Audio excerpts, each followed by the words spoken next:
You're listening to the Living Inside Out podcast, and I'm your host, Toks Aruoture. This is episode 42. Welcome to the Living Inside Out podcast, where we believe it is impossible to imagine what you cannot have. Episode 42 is Entrepreneurship. Big vision, low budget. Hey, what's happening? I'm so excited that you have joined me today. And if this is your first time listening, welcome. If it's your 13th time or your 42nd time, thank you for coming back. The Living Inside Out podcast is a place where we unearth limiting beliefs so that you can excel as you tap into your natural gifts. Because you've been blessed with such unique and powerful giftings, but wrong mindsets tend to swaddle some of what we have that we hold so dear, and we're unable to access it. And so through this podcast, my goal is to use my life's experiences and the experiences of people that I've had the privilege of meeting to strip away the lies that we have believed that have formed into mindsets, strip away all of the coverings and layers of stuff and emotions and experiences and disappointments and pain that have managed to swaddle our gifts over the years. That's the goal of the Living Inside Out podcast. And I am so grateful that you have chosen to join in and carry on this journey with me. So it's not lost on me that I have some new listeners. Welcome. I'll tell you a little bit about myself. I'm an entrepreneur, a storyteller, a mindset strategist, mother of 4 boys, wife to my dear husband, and I'm also a nursery interior designer and the founder of the Baby Cut Shop, which is a baby furniture company based in Chelsea, London. My passion, when I'm not designing stunning bedrooms for little ones, is seeing people live the life that God created them to live. Because I know, and you know, what it's like when you're doing something you hate and you'd rather be doing something else. I believe that we can all live the way we were designed to if all the stuff that's holding us back is removed. And that's why I record this podcast. That's why I write the blog on toksaruoture.com. That's why I share random thoughts on social media. And I speak on mindset, and my passion for entrepreneurship and mindset just flows right through everything I do. And that's what we're talking about today. But first, let me bring you up to speed. I missed a week and a day of recording this episode because I wasn't physically able to. No, I wasn't unwell. But if you go into the major shopping malls in London, at least some of them, and even more wow factorish, drive on some of the major roads, you will see my face on a billboard advertising Sage, the accounting software. I wish I could tell you that this is not a big deal and this sort of thing happens to me all the time, but I can't. I have been stunned into silence. Yvonne Orji's book is called Bamboozled by Jesus. Mine will have to be stunned into silence by God.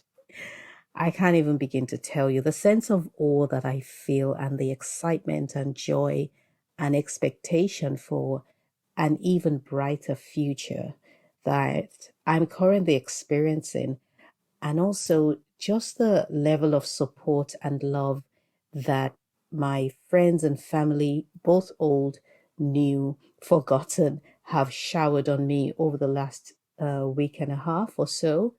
It's been mind-blowing. It's really caused me to recognize that at the end of it all, what matters are the people in your life. And I feel so blessed to have the people that I do in my life. It's also such an eye-opening experience when you go through 2 extremes. when you go through a season of loss, or you're at the lowest point in your life or a low point in your life, such as when I lost everything, you find out who your true friends are. Often people that you did not expect to rise up and hold you up in that season tend to be the ones that do. And the other extreme is when you're going through a season of flourishing, the people who are truly happy for you and support you and just sharing that joy are also keepers. They're the ones you definitely want to keep in your space, because your success means a lot to them, and they're not competitive, and they're not, negative about it or looking for ways to pull you down so they can feel better. But that's a life lesson that every generation will tell you their version of it. Every grandma or mother will have some level or type of experience that's similar, where they discovered the people who truly cared for them. And I think it's a great experience to have, even though it's not pleasant. It is necessary. And so I have been having a lot of conversations with people asking me about this ad, how it came about, and so on. And I've got one answer. Well, first of all, I know that all power on heaven and earth belong to God, and He turns the hearts of decision makers like a watercourse, whichever way He chooses. That's number one. But secondly, I have 3 words: rock star story. When I tell you to enroll for the next Rockstar Story workshop, it's because I know the power of having a compelling story.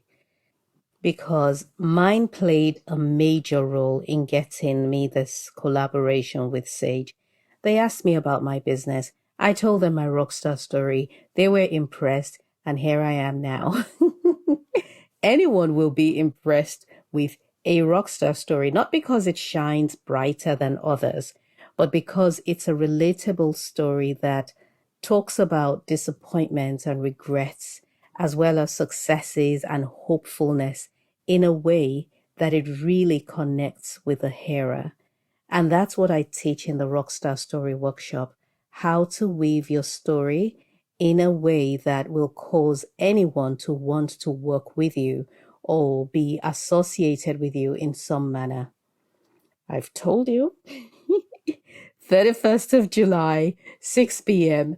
The link to register is in the show notes. It's on Eventbrite. And you can also visit my website, which is toksaruoture.com, to learn more. On to today's topic. What do you do when you have a sizable vision, but your resources do not stretch far enough for you to manifest it? Some years ago, I delivered a talk to a room of business owners about running a business on a budget.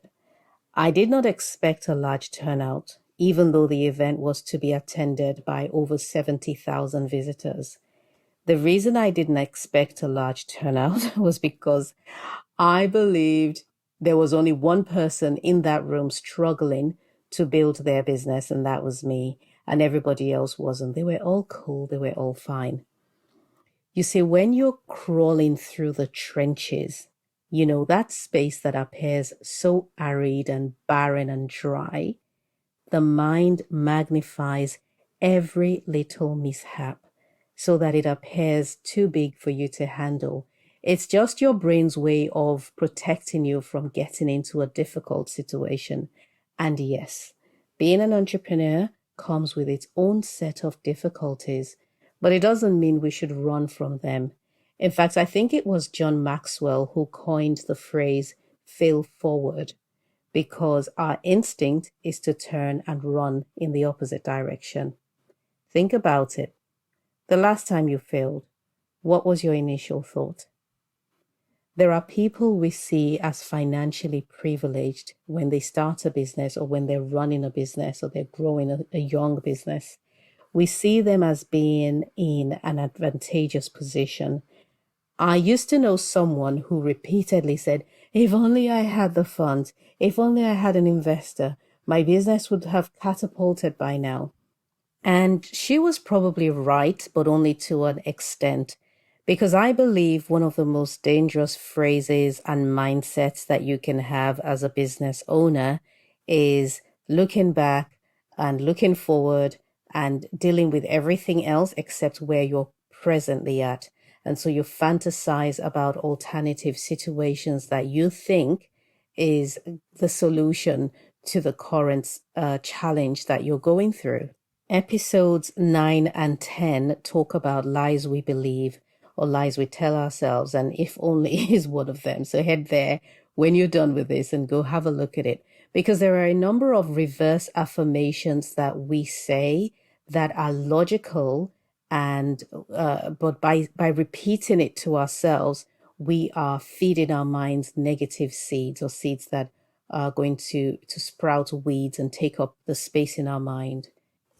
The fact that you subscribe to Living Inside Out means that you know that external changes can only happen when the changes begin on the inside.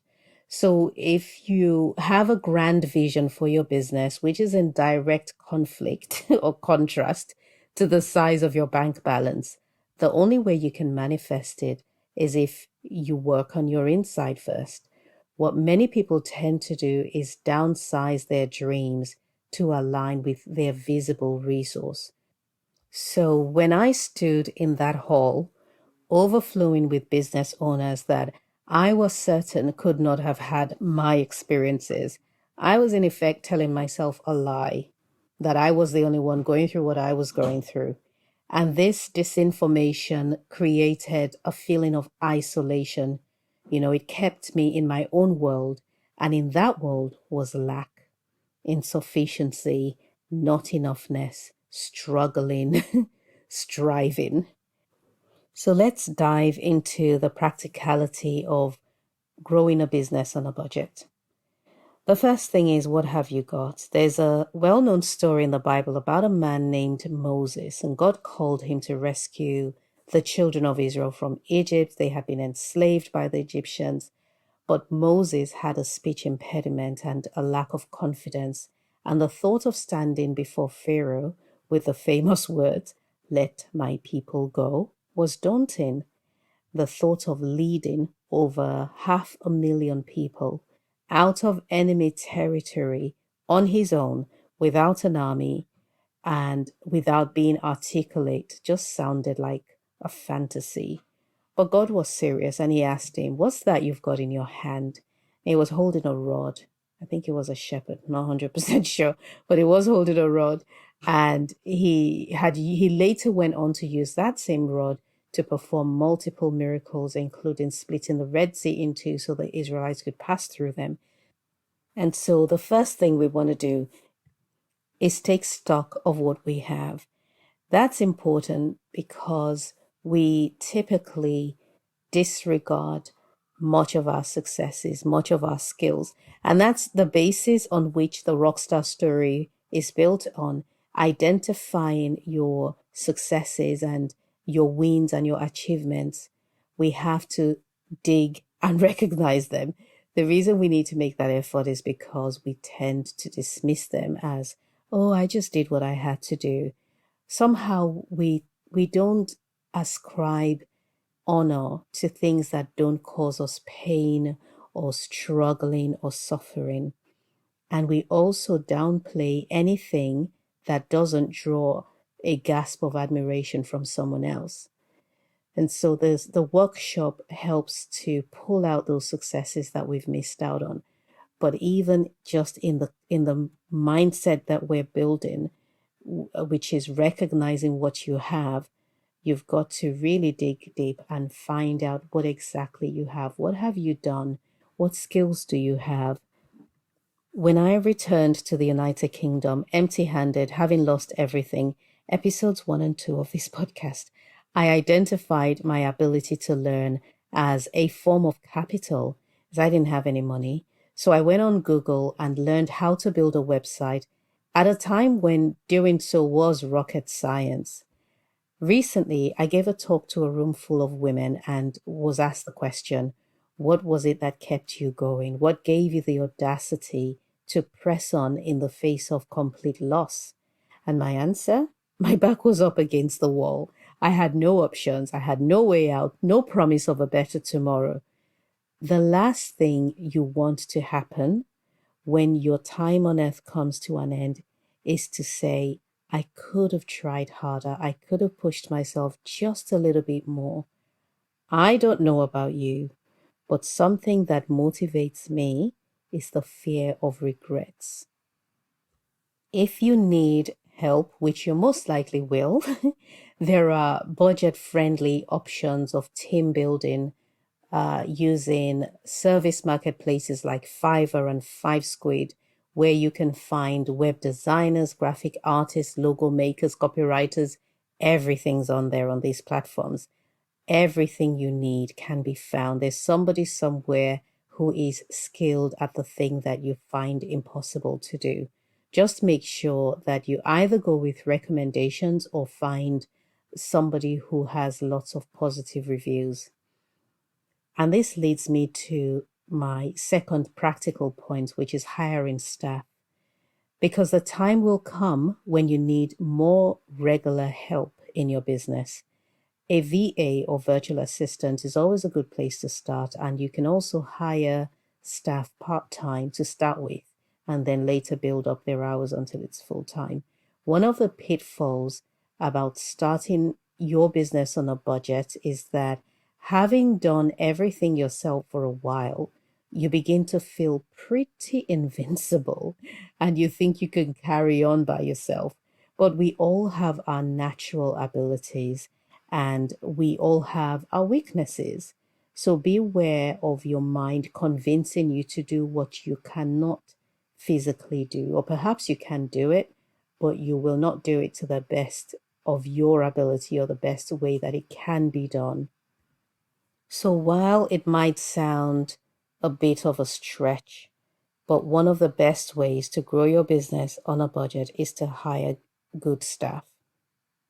Understand, however, that if your mindset hasn't made room for someone else, you won't be able to do it. My third tip is to choose excellent branding. One of my pet peeves in business is poor branding, especially because in this gig economy we live in, there really is no excuse for it. You can purchase amazing templates from Etsy or Canva that will make your business look way more attractive, even though in your mind it's not quite there yet. And by saying it's not quite there yet, I'm saying it hasn't grown to a place where you feel that the appearance represents it accurately. Understand color psychology does play a role in influencing customer decisions. So, for example, a financial company or a legal or consulting firm would typically use blue, like a pale blue, because blue emotes a sense of trust, which is needed. If you're going to hand over such aspects of your life or your business to someone in that field, you need to be able to trust them, which is why they use those colors. You'll find that a lot of law firms tend to be blue, business consulting firms tend to be blue. There's a reason why different businesses have different colors, which means that your favorite color may not necessarily work for you as your business brand color. My fourth tip is mentoring. I talked about this in the previous episode 40, so I wouldn't go too much into it. Is it 40 or 41? 41. Episode 41, we talked about mentoring, and a mentor simply shrinks time and saves money. There's a temptation, especially if you're led by your emotions, as so many of us are, that you'd want to validate your entrepreneurshipness by insisting on going through experiences yourself so you can draw your own conclusions. I think that's unnecessary, and it's an indication that you are relying on external factors to confirm that you are indeed suitable as a business owner. There's intrinsic motivation, intrinsic inspiration, intrinsic assurance is always superior to the exterior.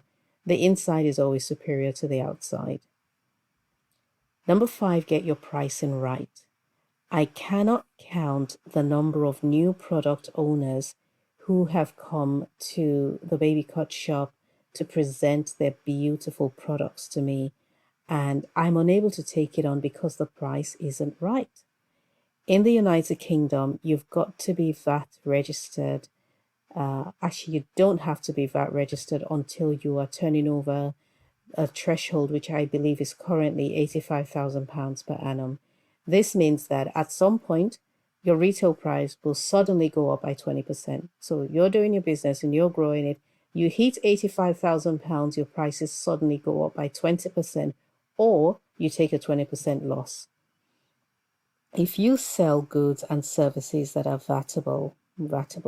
taxable by VAT, this is something that you want to keep in mind whilst pricing your product before you even get there, or while you're pricing your services. You need to consider the benefits of starting as you are now and either pricing your goods with the VAT already inbuilt so that you simply start paying it when the time comes, or maybe you could do a gradual price increase in preparation for when you hit the threshold. Either way, it's important to know that at some point, if you're planning on growing your business beyond, well into 6 figures and beyond, then you have to consider the VAT further down the line, but you do so now. The other common error that I see with new product owners or new manufacturers, is that they initially plan on selling direct to consumer, which is B2C. And then at some point, they realize that it makes sense for them to sell it through shops, retail shops. Nothing wrong with either model. However, if you had priced your products to go direct to consumer, chances are the pricing for wholesale is not going to work for most retailers, because I need your product to make me money if it's taking up square footage in a space that I'm paying rent for. And so I need to make money, but you also need to make money. There's got to be a profit at the end. In a nutshell, consider the pricing right from the beginning and make sure that your pricing aligns with your business model, whether you're going directly to the consumer or directly to or you're doing B2B, which is from business to business. Number 6 is quality. Because I operate in the luxury space, quality is everything. I once had an item made for a customer. It did not spend one night in his house. It was so poorly made because the craftsman who made it had a different standard to me. That was the day I learned that there are levels in everything we do. Selling quality goods or offering a service to a high standard will help you sleep well at night, because your confidence lies in the caliber of what you have sold. You know what you've sold, you know that you've delivered. You will sleep well at night. Not in the fact that the customer simply bought it and you're thinking, we have to come away from only seeing cash as come away from seeing cash as the only type of resource that exists in business. Yes, it's all about cash. Cash is king, but there are other resources that we need. Peace of mind is one that money cannot buy. Okay, because if you've taken someone's money and the product is not up to standard and they're unhappy and they're asking for a refund or they're trashing your company name, you won't sleep well at night. So it's important to make sure that the quality is A-OK from the beginning. It saves you money, it saves you restless nights, and it helps your customers keep coming back. It helps with repeat business. So it is a budget move, even though on the outset, a lot of people associate budget with cheap. You cannot sustain a business with products that are of poor quality. The year before, I subscribed to a service. It's an app, a well-known platform. I subscribed to them because I knew that it was great quality. It was really good. And I loved the content that it's a content platform. I love the content that they were producing. But and then I paid the annual fee because it's often cheaper, right, than doing the monthly. Paid the annual fee and then promptly forgot about it because I was using an alternative platform and alternative resources. I just didn't have the time to get into that one. And I had paid for the year, but I let it run. And then the time came for it to be renewed. So the annual renewal, which I'd completely forgotten about, COVID and everything. I got the notification that said, thank you for renewing. And immediately I headed to their website to see if I could cancel it. It literally just been a few seconds, maximum of a minute. And before I could even hit the support button requesting a refund or a cancellation of this subscription that had barely even started, there was a notification on that page in very bold letters. Please note, under no circumstances will we issue a refund.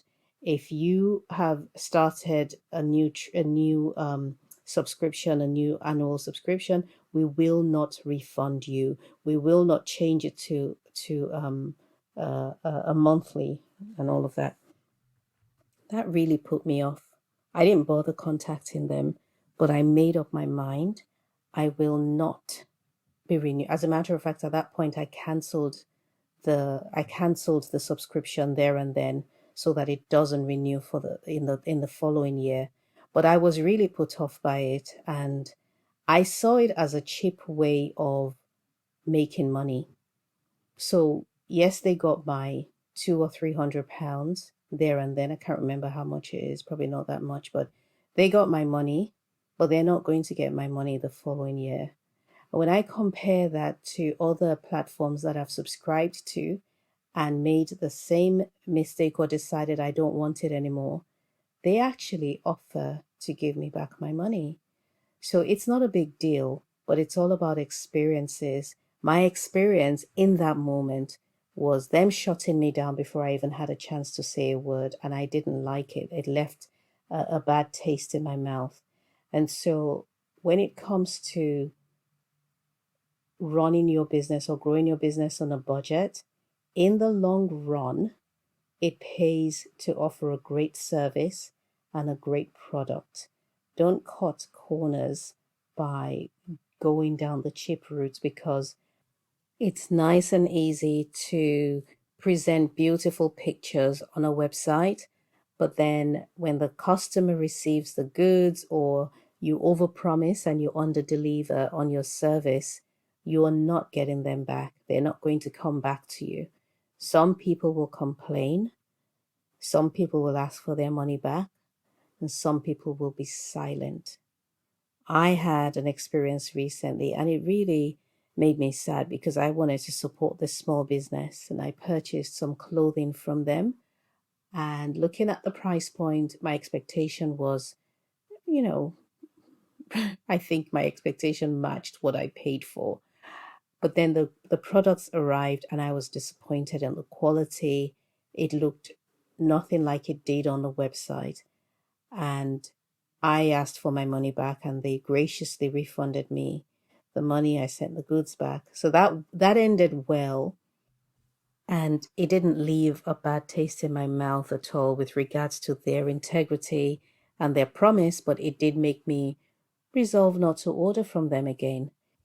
And with that, we've come to the end of today's episode. We're out of time, but next week we're going to carry on what it's like to run a business or to grow a business on a budget and talk more about the mindset of abundance. Please review and share this episode with anyone you know that's starting a business or has just started one on a budget. It's good to share. I'm on social at Toks Aruoture, and I would love to connect with you. All of the links to all the things that I talked about are in the show notes. Till next time, thank you for listening, and remember to live always from the inside out. Talk to you soon.